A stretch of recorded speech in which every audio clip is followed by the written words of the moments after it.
Hello everyone, welcome to another video from Carl's Tech Shed. Right, well what I've got for you today is, this is just a quick video just to show you a few bits which I picked up over the last couple of weeks. As I promised, I got quite a lot of stuff to fill the gap where the old Breeze Hill system used to be. I've accumulated quite a lot of stuff over the past couple of weeks.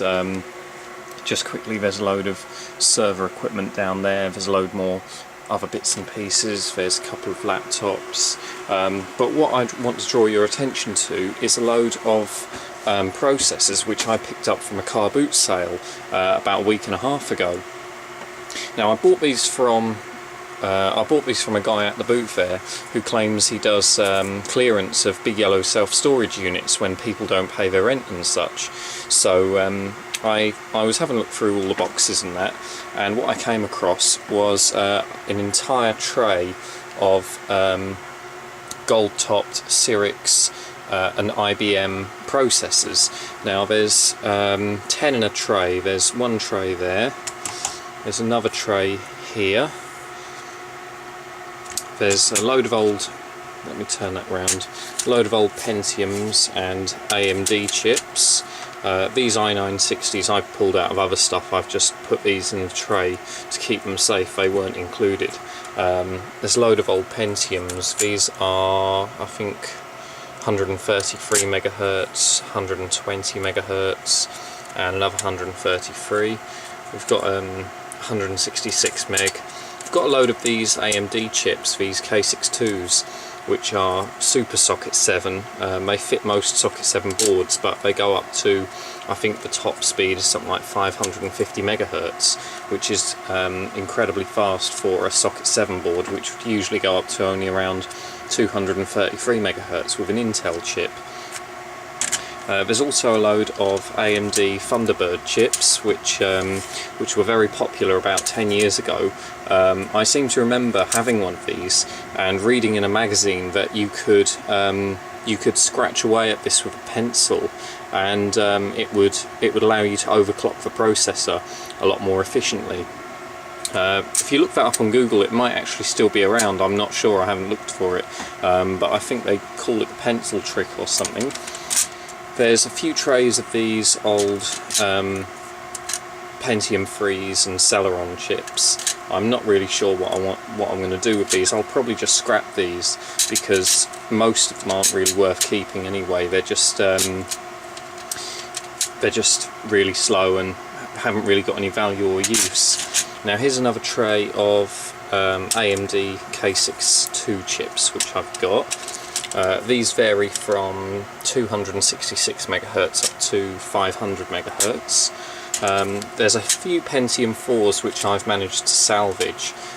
Unless you noticed, I also got this from the same seller. There was a whole box of scrap Pentium 4s. Now these are the old socket 423 Pentium 4s, which were only manufactured for about 9 months, after which they moved over to the smaller socket 478, and then they went on to LGA 775 and so on.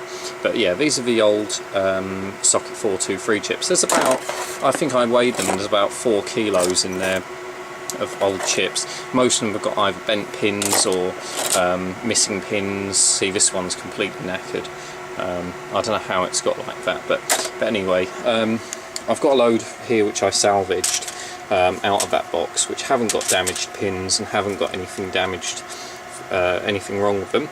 I've also got a little stack here which I found quite interesting. I pulled these out of the same box, and if you can just about see that, these are engineering samples marked Intel Confidential. These would have been released to developers outside of Intel to test the chip before it's released to the public, so they can make sure their software works with it and such. Now under here I've got another couple of trays of Pentium 4s.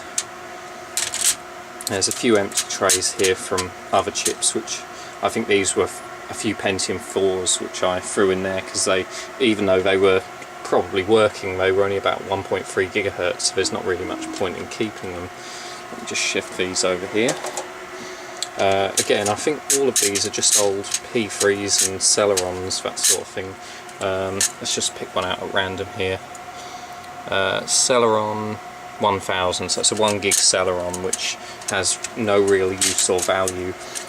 These are a bit suspect to me really, because some of them have things like this written on them, which indicates they may well all be faulty.